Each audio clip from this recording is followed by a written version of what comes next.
మొదటి పేతురు పత్రిక 3వ అధ్యాయం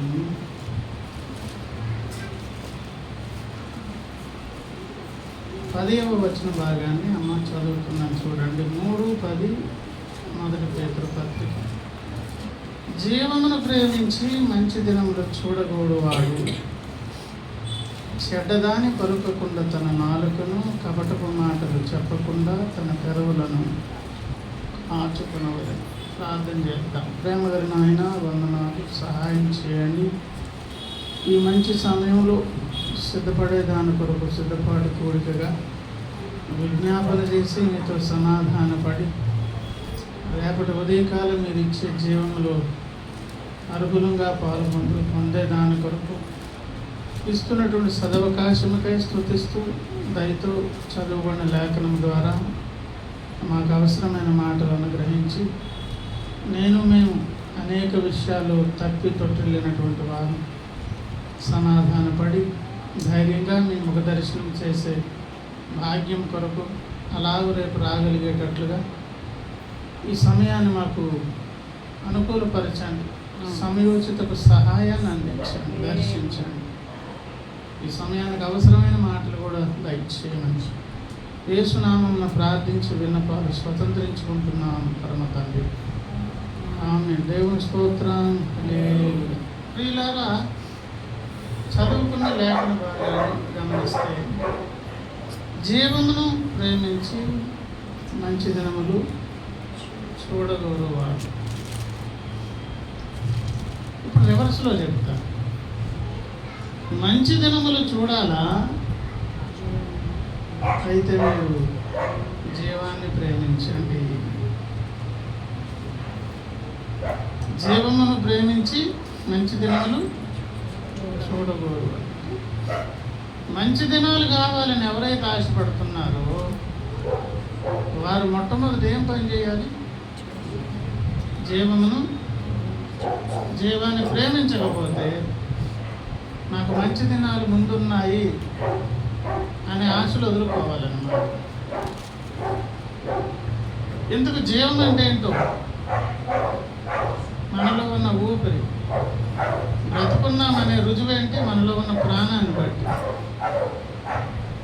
మనలో ఉన్న ఊపిరి, మనలో ఉన్న ప్రాణమే ఇప్పుడు బ్రతుకున్నాడు. లేకపోతే ఏమంటారు?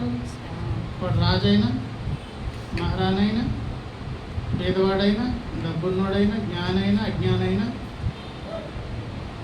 ఇంకేమంటారంటే అందరిని కలిపి ఒకటే అంటారు, శవము అంటారు. ఈ ప్రాముఖ్యతలు, ప్రాధాన్యతలన్నీ ఏమైపోతే ప్రక్కకు పోతాయి. లోపలికి వచ్చండి అమ్మ, ఖాళీ ఉంది, రండి లోపల. ఏమ్మా ఏంటన్నాను? ఈ గొప్పతనాలు, ప్రాముఖ్యతలన్నీ ఎప్పుడు పోతాయి? బ్రతుకుంటే ఈయన బీదోడు, పేదోడు, లేదా ఐశ్వర్యవంతుడు, జ్ఞాని అని ఏవేవో చెప్తారు. చచ్చిపోతే ఈ గొప్పతనాలన్నీ పక్కకు పోయి ఏమని పిలుస్తారు? శవము అని పిలుస్తారు. కనుక మనము మంచి దినాలు చూడాలి. మునుముందు కాలంలో మాకు ఆశీర్వాదకరమైన శుభదినాలు రావాలి అని ఒకవేళ ఆశపడుతున్నారా? అయితే మీరు జీవాన్ని ప్రేమించండి. అంటే మీ ప్రాణాన్ని ప్రేమించండి, మీ ఊపిరిని ప్రేమించడం అర్థమా? జీవం అంటే ప్రాణమే, మనలో ఉన్న ఊపిరే. జీవమును ప్రేమించండి అంటే అర్థం ఏంటంటే, యేసయ్యకున్న అనేకమైన పేర్లలో ఒక పేరేంటో తెలుసా? ఆయన జీవాధారకుడు. జీవాధారం నేనే అన్నాడు. నేనే జీవము అన్నారు. మార్గము, సత్యము, జీవము. జీవములకు ఆధారము. నరుని మట్టితో చేసి ఆ మట్టి బొమ్మ నాసికారంధ్రాల్లో జీవవాయువును ఊదగా నరుడేమాయను? జీవాత్మాయను. ఒకవేళ అది ఊదకపోతే అది మట్టే. ఆ ఊదగానే ఏమైపోయిందో తెలుసా? ఆ జీవానికి ఉన్నటువంటి ఆ ప్రభావము, శక్తి, ఈ మట్టి అప్పుడే సన్నగా ఏమైపోయిందో తెలుసా? ఎక్కడెక్కడైతే ఏమండి ఆ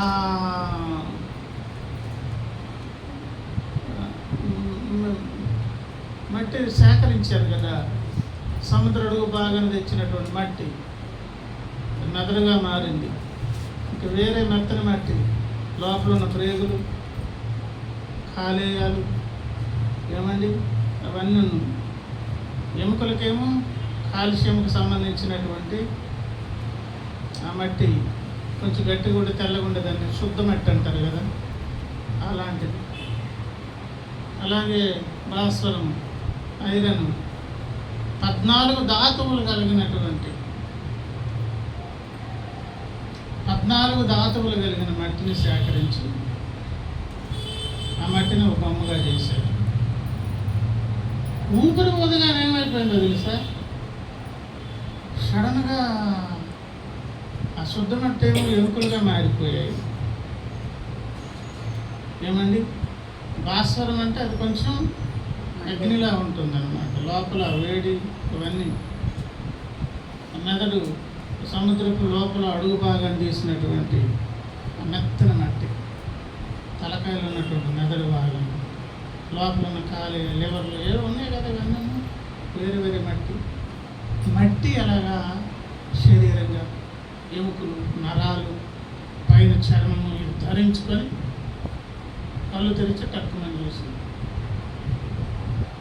మరి కళ్ళకేం మట్టి ఆయన సేకరించి అక్కడి నుంచి ఏం తెచ్చిపెట్టారు. మట్టిలో ఊపిరి ఊదగానే సడన్గా మనిషి అయిపోయాడండి.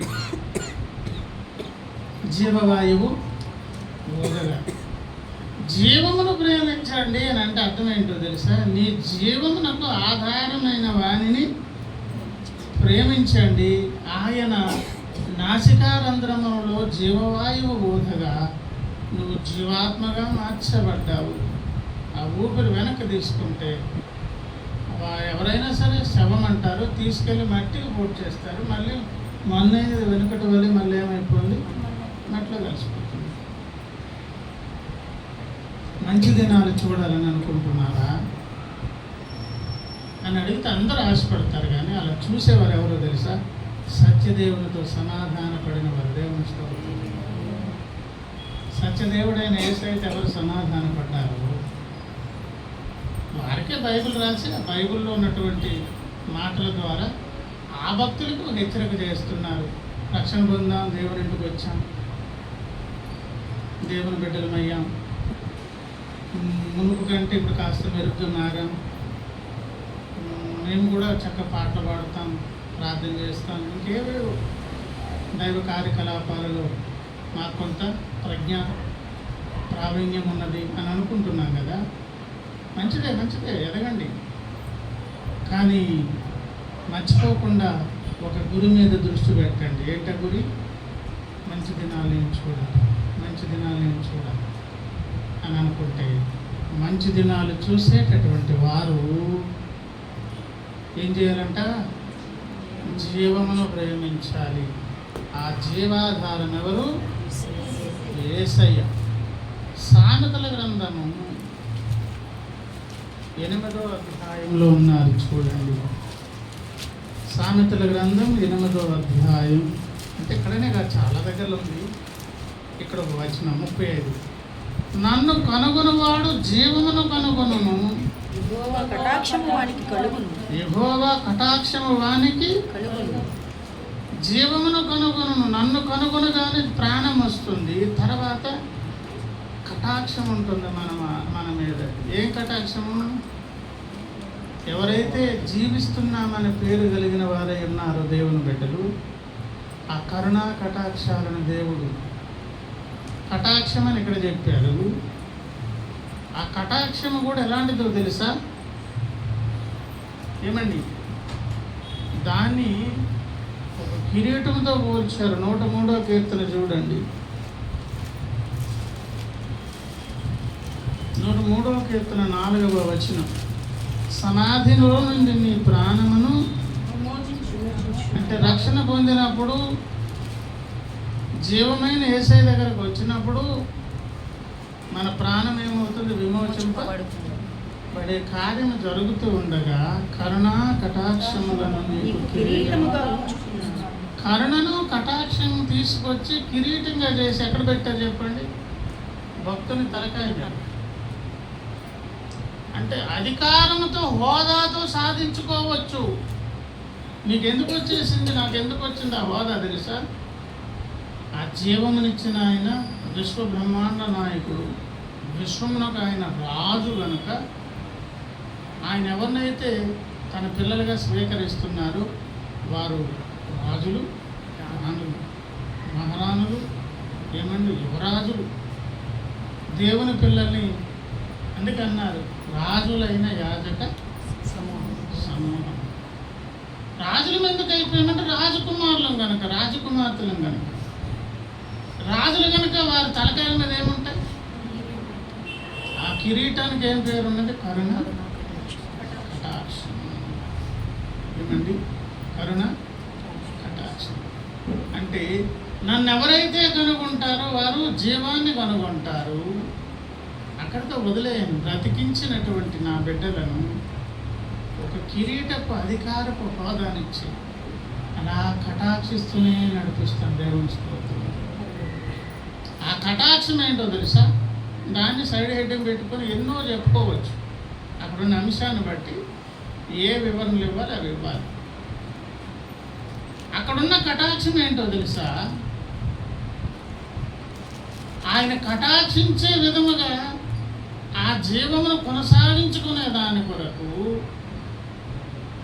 జీవమయ్యున్న యేసయ్య ఎవరికి దొరుకుతారో ఆయనతో పాటు ఆయన కటాక్షమునకు మనం పాత్రులం కావాలని ఉపదేశం చేస్తాడు ఆయన. దేవుని స్తోత్రం.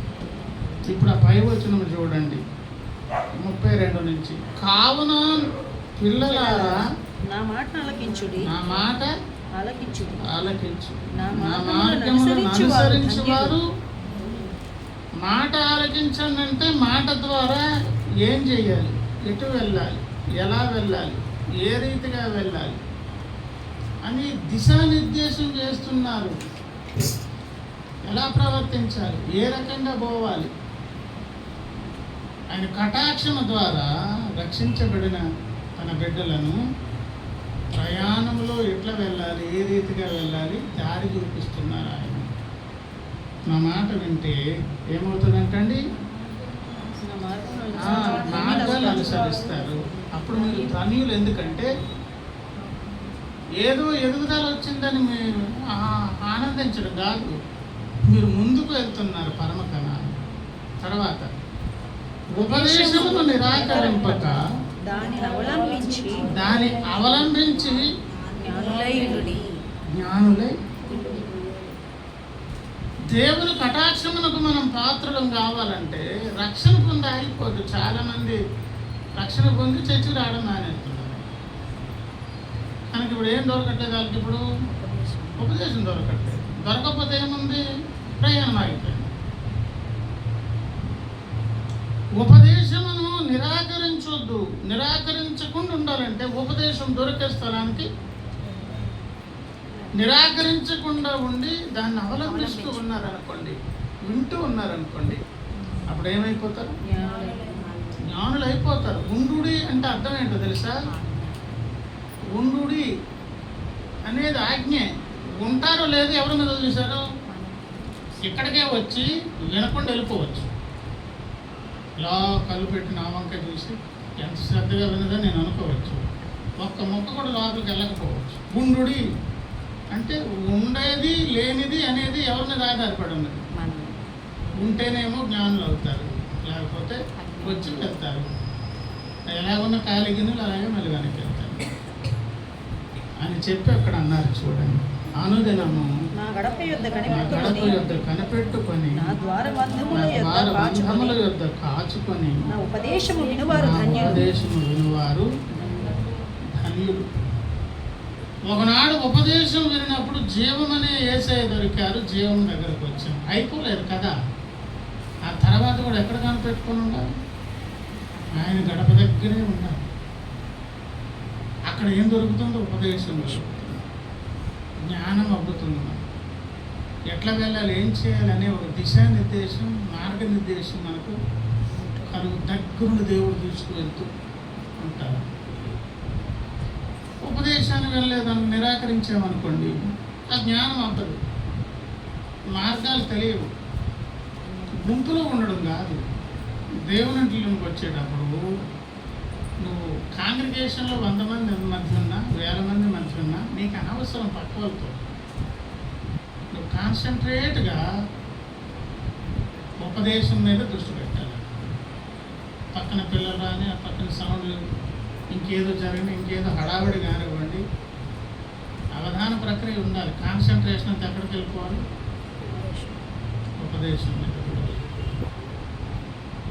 అలా లేకపోతేనంటే అక్కడ చెప్పారు చూడండి 36లో, నన్ను కనుగొనని వాడు తనకే హాని చేసుకొనును.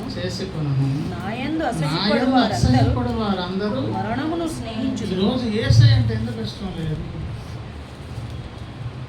ఆయన ఉపదేశం అంటే ఎందుకు ఇష్టం లేదు? అందులో ఏమైనా పొరపాటు చేయండి, తప్పులు చేయండి అని చెప్పబడుతుందా? ఇప్పుడు ఆయన అంటే ఎందుకు ఇష్టం లేదు? ఎవరు అనడానికి వీలు లేని మాట అన్నారు. నా యందు పాపం ఉన్నదని ఎవడు స్థాపించును అని ఎవరైనా అన్నారా? ఈ దేవుళ్ళు దేవతలు అనబడిన వారు కోట్ల మంది ఉన్నారు కదా ప్రపంచంలో.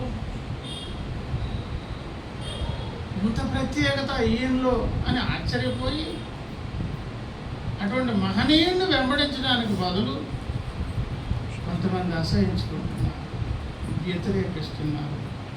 వారు ఏం కనుగొంటారంటండి? తనకే హాని చేసుకుంటారు. లాస్ట్కి పొందేది ఏంటి చెప్పండి? మరణముతో స్నేహం చేస్తారు. దేంతో స్నేహం? ఎవరిని కనుగొన్నప్పుడు? మంచి దినములు చూడగోరు వారులారా అని సమాజాన్ని పిలిచిన, ఒకవేళ వస్తే వారేమో జీవాన్ని పొందుకుంటారు. జీవాన్ని పొందిన క్రైస్తవులతో మళ్ళీ ఏమంటున్నారు? మంచి దినాలు చూడాలని ఆశపడుతున్నారా? అయితే మీరు ఆ జీవాన్ని ఇప్పుడు ఏం చేయండి? మర్చిపోండి. ప్రేమించండి అన్నారు. అక్కడ ఉందా లేదన్నమాట? జీవమును ప్రేమించి మంచి దినములు.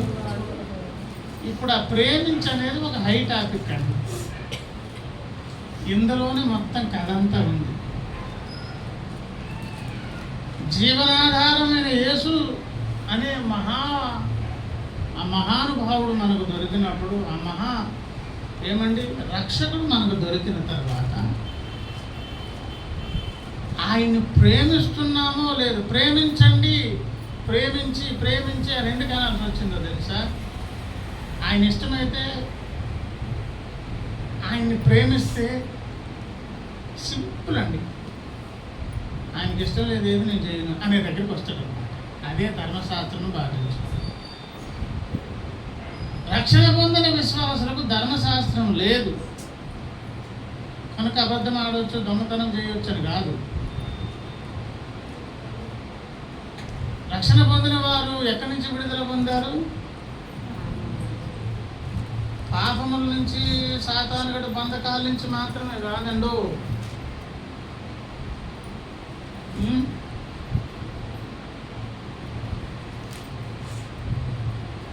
గలతీ పత్రిక 3వ అధ్యాయము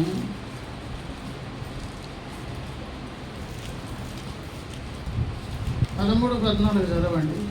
ఆత్మను గూర్చిన వాగ్దానము విశ్వాసము వలన మనకు లభించినట్లు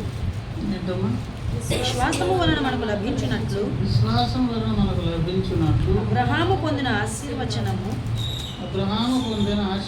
క్రీస్తు యేసు ద్వారా అన్యజనులకు కలుగుటకై క్రీస్తు మన కోసము శాపమై మనలను ధర్మశాస్త్రం యొక్క శాపము నుండి విమోచించింది. ఏ శాపం నుండి? ధర్మశాస్త్రం యొక్క శాపం. ధర్మశాస్త్రం ద్వారా శాపం రావడం ఏంటో? ధర్మశాస్త్రం అనేది ఇచ్చేది ఎందుకో తెలుసా? మనం తూచ తప్పకుండా పాటించేస్తామని ఇవ్వలేదు. అది మన వల్ల కాదు. అది మన వైఖరికి అది విరుద్ధం. అది ఉన్నందుకు మనం కంట్రోల్లో ఉంటాం. దాని పేరు పెద్ద బాల శిక్ష అన్నారు. పెద్ద బాల శిక్ష చదివిన పిల్లల్ని తీసుకెళ్ళి ఎక్కడ తీసుకెళ్ళి జాయిన్ చేస్తారు?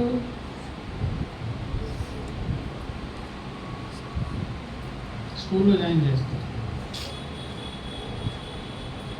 ఐదో సంవత్సరం వచ్చేటప్పుడు స్కూలు అని జాయిన్ చేసేదానికి ముందు ప్లే స్కూల్ లాగా 3వ సంవత్సరం నుంచి జాయిన్ చేస్తున్నారు. వాటి పేరు పెద్ద బాల శిక్ష అంటే. అంగన్వాడీలో వాటిలో బేసిక్స్ నేర్పిస్తారు. ఆ అర్హతతో వాళ్ళు 5వ సంవత్సరం రాగానే ఏం చేసి స్కూల్లో జాయిన్. అలా స్కూల్లో జాయిన్ కాకముందు పెద్ద బాల శిక్షలాగా ఈ 3వ సంవత్సరం 4వ సంవత్సరం స్టడీస్ ఉంటాయా? కొంతమంది తల్లిదండ్రులు పెద్ద బాల శిక్షలాగా మారిపోతారు పిల్లలకి. మా నాన్నగారు మాకు అలాగే నన్ను డైరెక్ట్గా 3వ తరగతిలో ఎక్కడ జాయిన్ చేశారు. అన్ని చదువులు ఇంట్లోనే అయిపోయింది. అంటే ఇంట్లో స్టడీ అయిపోయింది అన్నమాట. అంటే పెద్ద బాల శిక్ష అక్కడే అయిపోయింది. ప్రభునందు పిల్లలు ధర్మశాస్త్రం అనే కంట్రోల్లో పెద్ద బాల శిక్షలో ఉంచి యేసయ్య వచ్చేంత వరకు ఉంచి యేసయ్య రాగానే తీసుకెళ్ళి అక్కడ అప్పగించే పని చేసింది ఎవరు? ధర్మశాస్త్రం. ఆ శాపం నుంచి ఎందుకు అనాల్సి వచ్చిందో తెలుసా? తప్పకుండా నువ్వు 100 ఆజ్ఞలలో ఒక 99 పాటించిన ఏదో ఒకటి తప్పకుండా ఫెయిల్ అవుతావు. ఫెయిల్ అయినందుకు ఒక సబ్జెక్ట్ ఫెయిల్ అయ్యేవని రాయరు, 100 ఫెయిల్ అయ్యామని రాస్తారు. బ్రతుకు కాలంలో మనం ఏదో ఒక పొరపాటు చేస్తాం. అదేంటి సార్ 90 కరెక్ట్ రాశాను కదా, 99 రైట్ చేశాను, ఒక్కటే కదా పొరపాటు చేశానంటే అవును, ఒకటి చేసినందుకు ఇప్పుడు మొత్తం ఎన్ని ఫెయిల్? 100 ఫెయిల్ అన్నమాట. కనుక ఒక తప్పైనా పొరపాటు చేయకుండా ఉండే భక్తుడు ఉంటాడా? మరి లేనప్పుడు ధర్మశాస్త్రం మన ద్వారా నెరవేర్చబడుతుంది అవదా? చేతగా చేయలేము. కనుక మనము ధర్మశాస్త్ర రీత్యా మనం శాపగ్రస్తులు. అటువంటి ప్రమాదకరమైనటువంటి అధికారం నుంచి దేవుడు విడిపించి ఇప్పుడు తర్వాత రోమాపత్రిక 6వ అధ్యాయం 14 రండి. మీరు కృపకే గాని ధర్మశాస్త్రమునకు లోనైన వారు కారు గనుక. అక్కడ వరకు ఆపుదాం. మీరు దేనికి లోనైన వారు? కృపకు లోబడండి. మీరు దేనికి లోబడాల్సిన పని లేదు. అంటే దొంగతనం చేయొచ్చా? ధర్మశాస్త్రం నుంచి విడుదల పొందాము కనుక ఇప్పుడు మనం దేనికి లోన్ కావాల్సిన పని లేదు. అంటే ఇప్పుడు ధర్మశాస్త్రం పాటించొద్దనే కదా బోధ అక్కడ.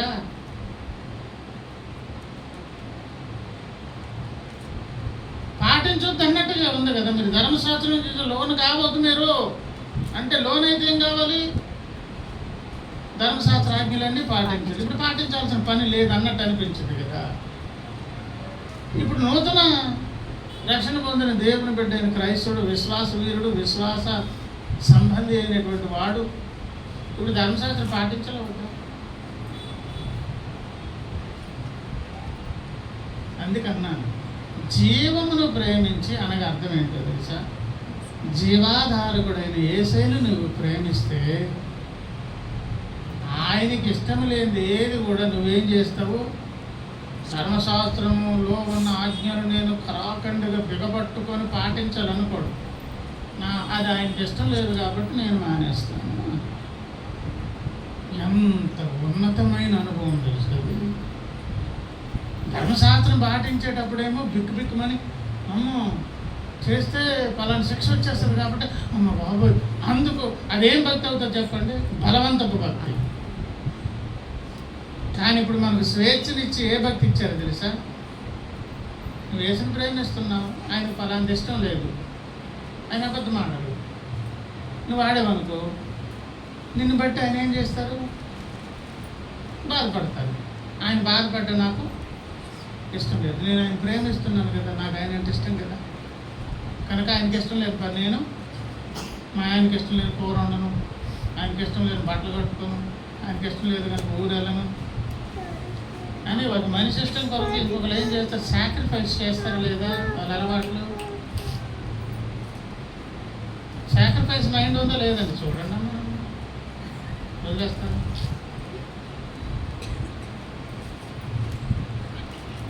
ఏమంటే భార్యల కొరకు భర్తలు, భర్తల కొరకు భార్యలు, పిల్లల కొరకు తల్లిదండ్రులు, తల్లిదండ్రులు పిల్లలు కొన్ని ఇష్టాలు మార్చుకోరు.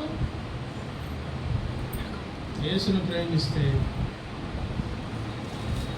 ఆయనకి ఇష్టం లేదు నాకు అనవసరం, అని అనుకోగానే వాడు తప్పకుండా ధర్మశాస్త్రం అంతా పాటించే ఒక ఉన్నతమైన వ్యక్తిగా మారిపోతాడు. దేవుడు స్తోత్రం. ఒకప్పుడేమో బలవంతంగా చేయకూడదు, అమ్మో చేస్తే ఏం శిక్ష వచ్చేద్దు, అమ్మో అమ్మో అని భయానికి చేశాడు.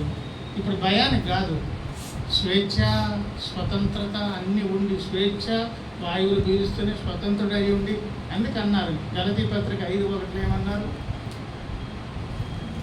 ఈ స్వాతంత్రం మీకు అనుగ్రహించి ఏమండి మిమ్మల్ని ఆయన ఏం చేశారు, స్వతంత్రులుగా చేసి ఉన్నారు కనుక మరలా దాసత్వం అనే కాడి క్రిందకి వెళ్ళొద్దంటే మీరు యేసును ప్రేమిస్తున్నారు కనుక ఆయనకి ఇష్టం లేని చేయొద్దు. ఇప్పుడు టాపిక్ అంతా ఏంటి, జీవం అనగా మనలో ఉన్న ఊపిరి కాదు, మన ఊపిరికి ప్రాణానికి ఆధారమైన జీవాధారకుడైన యేసయ్య. ఆయన కనుగొన్నవాడు జీవాన్ని కనుగొంటాడు. అక్కడ మనకు కటాక్షం దొరుకుతుంది. అడుగడుగున మనం ఏం కావాలో ఎలా కావాలో ఒక ఉపదేశం దొరుకుతుంది. ఆ ఉపదేశం ఇక్కడ చెప్పారు ఏమని, మొదటి పేద పత్రిక 3:10 జీవమును ప్రేమించి మంచి దినములు చూడగోరువాడు చెడ్డదాన్ని పలుకకుండా తన నాలుగు తన పెదవులను అంటే గడప కమ్మల దగ్గరికి వెళ్ళి గడప దగ్గర కనిపెట్టుకుని వండుట వలన అక్కడ ఏం జరుగుతుంది, ఉపదేశం. ఉపదేశం నిన్ను జ్ఞానిగా చేస్తుంది, ముందుకు నడిచే మార్గాన్ని నిర్దేశిస్తుంది. ఆ మార్గంలో వెళ్ళేవాడు అడుగడుగున ఏం చెక్ చేసుకోవాలి, జీవాధారకుడైన యేసయ్య నాకు ఇష్టం. ఆయన ఇక్కడ హెచ్చరిక చేస్తున్నారు, నీకు మంచి దినాలు కావాలా, నోరు జాగ్రత్త, నాలుక జాగ్రత్త. ఏమన్నారు, నోరు జాగ్రత్త, నాలుక జాగ్రత్త.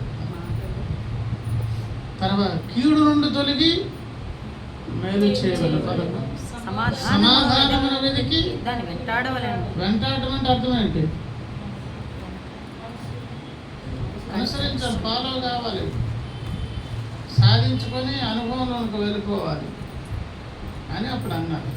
ప్రభు కన్నులు నీతిమంతుల మీద ప్రార్థన వైపు ఉన్నవి కానీ ఇప్పుడు దేవుడు మన ముందు ఉన్నారు, మంచోళమో చెడ్డోళమో గ్రహించాలి. నీతిమంతులుగా తీర్చబడే అవకాశం ఇక్కడ ఇస్తున్నారు. అలా తీర్చబడాలంటే మన ప్రార్థనలు ఆయన చివరికి చేరాలి, ఆయన ముందుకు వెళ్ళి మన సంగతి చెప్పుకోవాలి. ఇప్పుడు పరీక్షించుకోవాల్సింది ఏంటో తెలుసా, మొట్టమొదటి చెప్పారు నోరు నాలుక జాగ్రత్త అన్నాను. ఏం జాగ్రత్త, నోరు జాగ్రత్త, నాలుగు జాగ్రత్త. యాకోబు పత్రిక 3:2 చూడండి, ఎవడైనాను మాట యందు తప్పని ఎడల అట్టివాడు లోపము లేనివాడై తన సర్వ శరీరమును స్వాధీనమందుంచుకున్న శక్తి గలవాడు. ముందు అక్కడ జాగ్రత్తగా కంట్రోల్ కండి, మాట యందు తప్పని ఎడల సర్వ శరీరం ఏమవుతుందంటండి, కంట్రోల్లోకి వస్తుంది. అలా కాకుండా ఒకవేళ అక్కడ తప్పిపోయామనుకోండి, యాకోబు పత్రిక 1:26 చూడండి, ఎవడైనాను నోటికి కళ్ళము పెట్టుకొనక తన హృదయమును మోసపరుచుకొనుచు భక్తి గలవాడనని అనుకుని వాని భక్తి నోరు ప్లస్ దానికి జాయింట్ ఇంకా ఇంపోర్ట్ చేశారు. ఏం చేశారు ఇప్పుడు, హృదయము, రెండు జాయింట్ అయ్యాయి చూసారా, నోరు ప్లస్ హృదయం. ఎందుకు అలా జాయింట్ చేశారంటే ఈ రెండు జాయింటే. సామెతల గ్రంథము 4వ అధ్యాయం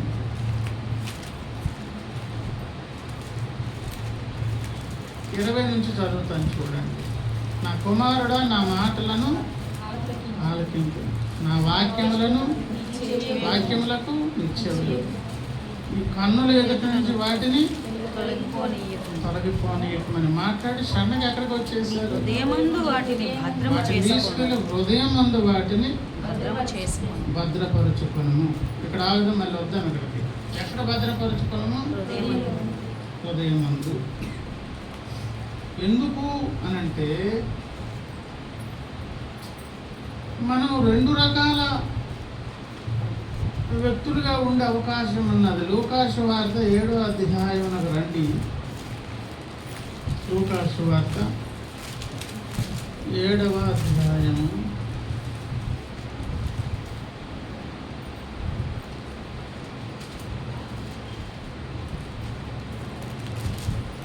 ఒక నిమిషము.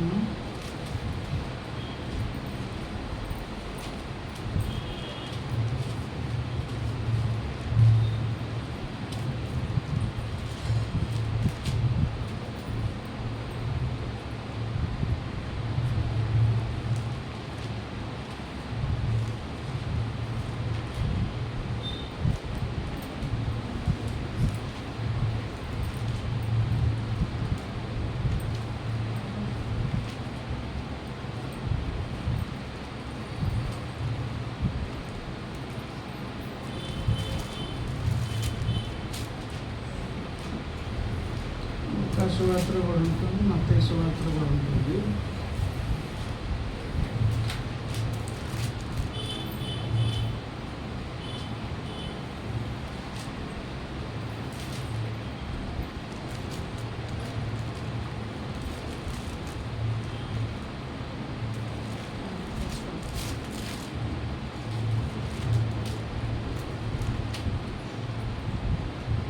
స్తోత్రం. హల్లెలూయా.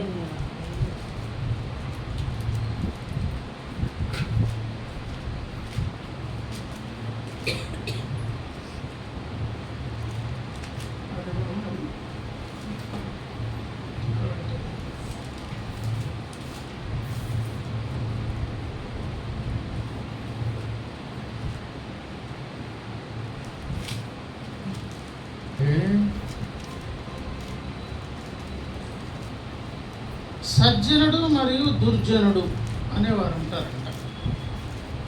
ఎవరెవరంటండి? లూకాసు వార్త 6వ అధ్యాయం దగ్గరికి రండి. 6:43 నుంచి చదువుతున్నాను. ఏ మంచి చెట్టునకు పనికి మాలిన ఫలములు,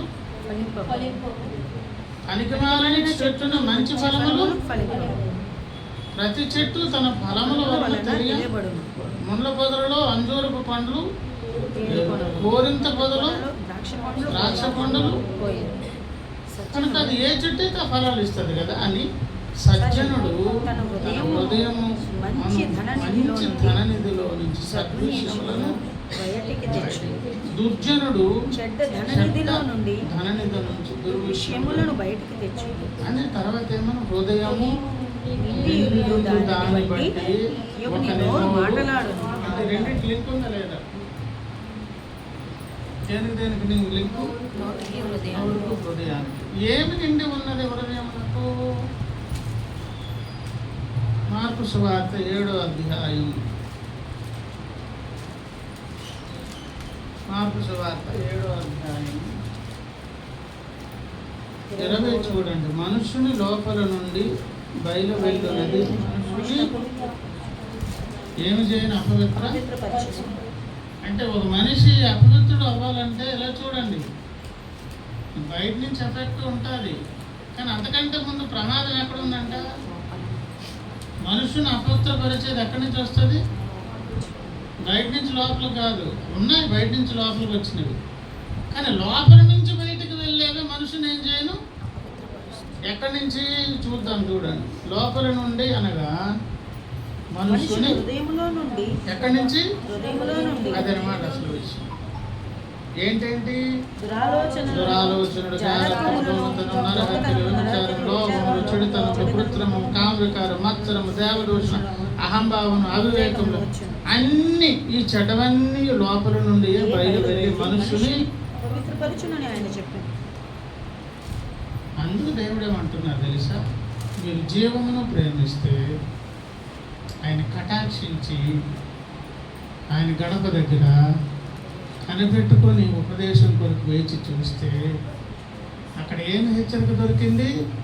మంచి జనములు మంచి జీవమును ప్రేమించి మంచి దినాలు చూడగోరు వారులారా చెడ్డదాన్ని పలుకోకుండా చెడ్డదాన్ని వరకుండా తన నాలుకను కపటపు మాటలు చెప్పకుండా తన పెదవులను వాచుకొనవలెను. కీడు నుండి తొలగి మేలు సమాధానం వెతికి దాన్ని వెంటాడు. ఎక్కడికి వస్తానన్నాను కదా, ఎక్కడికి? మరి సామెతలకు. అక్కడేమన్నారు చూడండి, 21లో కన్నులు హృదయము అని, 22లో ఏమన్నారు? ఏమన్నా హృదయం యందు వాటిని భద్రము చేసుకొని దొరికిన వానికి అవి జీవమును వారి సర్వ శరీరమునకు ఆరోగ్యమును ఇచ్చును. నీ హృదయములో నుండి జీవధారలు బయలుదేరుము. అన్నిటికంటే ముఖ్యముగా నీ హృదయమును భద్రముగా మూర్ఖపు మాటలు నోటికి పెదవుల నుండి కుటిలమైన మాటలు నీ కన్నులు ఇటు అటు చూడక సరిగాను నీ కన్నుల సూటిగాను. తర్వాత 26 అంటే నీవు నడుచు మార్గము వచ్చిందండి. ఇప్పుడు అంతా ఏమొచ్చింది? ఇప్పుడు మంచి దినాలు చూడగోరుతున్నారా? మీకు ఒకటే దారి, జీవాన్ని కనుగొన్నారు కదా, ఆయన్ని ప్రేమించారు. అక్కడ మీకు ఏం దొరుకుతుందో ఉపదేశం. ఆ ఉపదేశంలో ఏం దొరికేది చెప్పండి?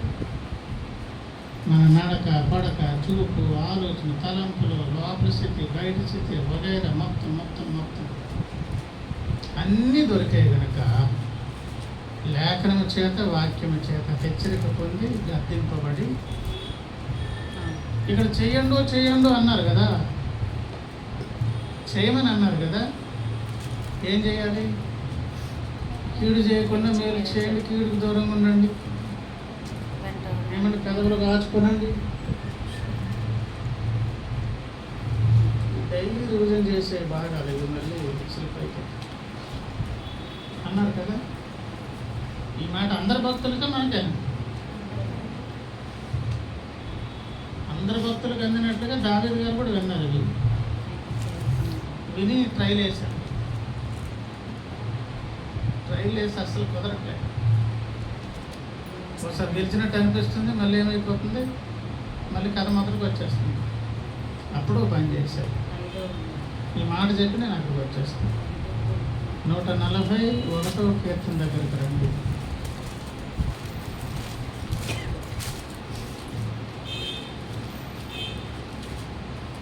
141వ కీర్తన. చాలా సంగతులు అందులో ఒక్క మాట. 3వ వచనం చూడండి. యెహోవా నా నోటికి కావలి ఎంచుము. నా నోటికి ఏం చేయండి? కావలి ఎంచుము. కావలి కాపలా పెట్టండి. ఎవరన్నారు? అంటే ఏమైందో తెలుసా? ఆయన వల్ల కాదు. నీ హృదయమునకైనా నా హృదయానికైనా, నీ తలంపులకైనా నా తలంపులకైనా, నీ నోటికైనా నా నోటి, నీ చర్యలకైనా నా చర్యలకైనా చెయ్యండి అని దేవుడు చెప్తే మనకు చేత కాదు, చేయలేము. ఈ ప్రార్థన చెయ్యాలి. నా నోటికి కావలి నా పెదవుల ద్వారమునకు అక్కడికి వెళ్ళాలి. మంచి దినములు చూడగోరు వాళ్ళారా. ఉపదేశము ద్వారా మనం ఏంటో గమనించి గ్రహించాలి. పదే ఓడిపోతున్నాం కదా, జారిపోతున్నాం కదా. మరి ఎప్పుడు సెట్ అవుతుంది? ఎప్పుడు సెట్ అవుతుందో తెలుసా? దావీదు గారిలో ప్రార్థన చేయాలి. నాకు కాపు పెట్టండి, నా పెదవులు నా కంట్రోల్ ఉండాలి, నా ప్రవర్తన నా స్వాధీనంలో నేను తెచ్చుకోలే, నా వాళ్ళు కాదు. ఉపదేశం అయితే వింటాను కానీ అది నా శక్తికి, మీరే దానికి కంట్రోల్ తీసుకోండి అని అప్పగించుకుంటే, అలాగ అప్పగించుకున్న తర్వాత ఒక ప్రార్థన చేశాను. 139వ కీర్తన 23. దేవా నన్ను పరిశోధించి హృదయమును నన్ను పరీక్షించి ఆలోచనను తెలుసుకును. నీకు ఆయాస్కరమైన మార్గము ఉన్నదేమో చూడు. నిత్య మార్గము దేవుడికి ఎందుకు అప్పగించాడు చెప్పండి? ఈయన చూసుకుంటే ఏం దొరకట్లేదు అని వెంటనే చెంకలు కుట్టుకొని భుజాలు ఏదో కొట్టుకొని ఏదో గెంతలేదు ఆయన. ఎందుకు వచ్చిన గోర? నాకు కనిపించిన సంగతులు ఎవరు కనిపిస్తే ఆయన అప్పగించాడు. కానీ ఆయన వెతికితే ఏం కనిపించలేదు. దేవుని ఆయాస పెట్టేవి ఏమి లేదు. ఎందుకు లేకుండా పోయాయి? అప్పగించుకున్నాడు. సందేశం అంతా ఏంటి చెప్పండి? మంచిది నాకు చూడాలా, జీవాన్ని ప్రేమించాడు. ప్రేమిస్తే ఆటోమేటిక్ దేవుడైతే ఇష్టమైతే మనకు, ఆయనకి ఇష్టం లేనివి మనకు ఇష్టం లేనట్లుగా చేసే శక్తి ఆయనకు అప్పగించుకుంటూ వస్తుంది. అప్పుడు కీడు నుంచి తొలగిపోతుంది, పెదవులు కంట్రోల్ వస్తుంది, ప్రవర్తనలో ఒక నీతి న్యాయం అన్ని కంట్రోల్కి ఎవరు తెస్తారు? అలా తేవండి ప్రభు అని అడుగుతారు. తడబడినటువంటి వాటమి స్థలాలను దేవుని దగ్గర చెప్పుకొని ఒప్పుకున్నాను. దావీదు గారికి అవేం కనిపించలేదు కనుక నా వరకు నేను అన్నీ చేసుకుని ఇంకేమైనా ఉంటే మీరు చూసుకుని దేవునికి అప్పగించాను. అంటే రెండు ఒప్పుకోలు, రెండు రకాలు. మనకు తెలిసిన ముందు మనం, ఆ తర్వాత కూడా ఏమైనా కనిపించకపోయినా సరే గొప్ప అయిపోవద్దు. మళ్ళీ ఎవరికి అప్పగించారు? అన్ని రక్తాలు గట్టిగానే ఉంటాయి, కానీ పరీక్ష కేంద్రంకి వెళ్ళిన తర్వాత గ్రూప్ డివైజ్ అవుతుంది. అది మనిషి రక్తమే బాబు అంటే మనిషి రక్తమే బాబు, అందరిది ఒకే గ్రూప్ ఉండదు. ఆ గ్రూపులు పరీక్షా కేంద్రాలు ఎలాగ తెలుస్తాయో, పరీక్ష నాలికలు దేవునికి అప్పగించుకున్న తర్వాత మనకు తెలియని సంగతులు కూడా మన కళ్ళ ముందు ఆయన అలా పరీక్షించుకొని మనం ఏం చేయాలి? దేవునితో సమాధానం పడి రేపు దేవుని దగ్గరికి వద్దాం. దేవుడి మాట తెలుసుకుంటాం, ప్రార్థన చేసుకుంటాం.